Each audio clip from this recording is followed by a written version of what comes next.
आज हम बात करेंगे थ्योरी ऑफ बेंडिंग के बारे में। थ्योरी ऑफ बेंडिंग में क्या होता है कि जब भी किसी बीम में नॉर्मल स्ट्रेस के ऊपर बेंडिंग आए, ठीक है, जब बेंडिंग डेवलप हो ओवर एन एवरेज स्ट्रेस, तो हम उसको कहते हैं थ्योरी ऑफ बेंडिंग। इसमें ना ही शियर फोर्स होता है और ना ही शियर स्ट्रेस डेवलप होता है, ठीक है।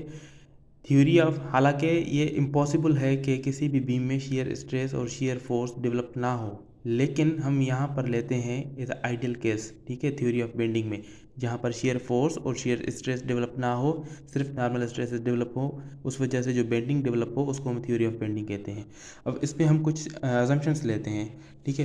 पहला अजम्पशन ये है कि जो मटेरियल हो या उसका शेप हो वो होमोजीनस हो, या इसको आप कह लो आइसोट्रोपिक हो, यानी कि हर जगह से ये सेम ही बना हुआ हो, मटेरियल के हवाले से हो या शेप के हवाले से हो। तो इसी वजह से जो इसकी जो प्रॉपर्टीज़ डेवलप होती हैं वो इक्वली इलास्टिक होती हैं इन ऑल डायरेक्शंस। जब हम इसको यहाँ से हम लोड अप्लाई करेंगे तो यहाँ पर भी सेम इलास्टिसिटी डेवलप होगी, यहाँ पर भी सेम ही डेवलप होगी, क्योंकि यहाँ पर जो है मटेरियल और शेप दोनों ही होमोजीनस हैं।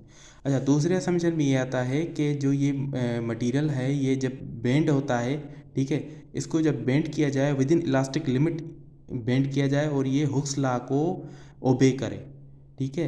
दूसरी अजम्पशन ये है, यानी कि इससे ऊपर जो लोड है वो हमें अप्लाई नहीं करना कि जो मटेरियल है वो प्लास्टिक की सिटी की तरफ चला जाए या ये जो है वो फ्रैक्चर या फटीग की तरफ चला जाए।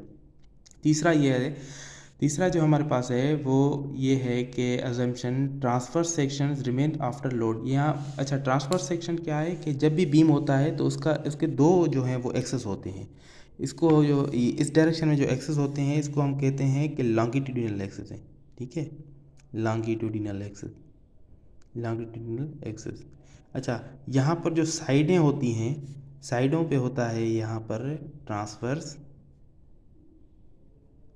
ट्रांसवर्स एक्सेस कहें आप या इसको आप सेक्शन कहें। अच्छा, यहाँ पर जो ट्रांसवर्स एक्सेस या सेक्शन है, यहाँ पर जो प्लेन होता है, ये भी प्लेन है, ये भी प्लेन है, साइडों पे भी प्लेन होता है, ठीक है।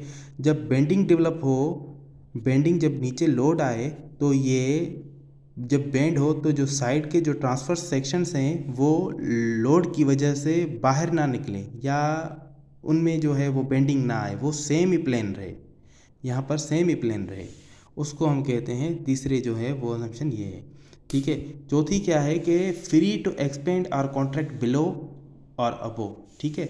अब इसको नीचे नीचे जो है वो नीचे हो या अबोव हो, एक्सपेंड या कॉन्ट्रैक्ट किसी भी तरह फ्रीली हो सके, क्योंकि ये जो है वो उसकी सेम काइंड ऑफ मटेरियल है और सेम काइंड ऑफ जो है वो उसका शेप बना हुआ है।